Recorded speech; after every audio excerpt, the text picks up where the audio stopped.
Hey guys, how's it going? My name is Adam. Today I'm gonna show you how to open TikTok on mute. So first of all, just go ahead and open up the TikTok app.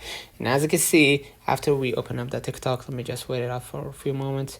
You're gonna see right here the the other below right corner, you're gonna see the mute, right? So what I'm gonna do, I'm gonna just click on my profile right here at the below right corner, and what I'm gonna do here, I'm gonna just go ahead and click on my settings gear at the top right. All right, and I'm gonna just go ahead to the settings and privacy.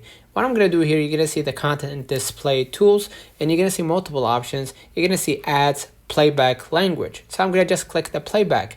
Now, as you can see, auto volume adjustment if you want to select it, or you can just do as I did, open TikTok on mute.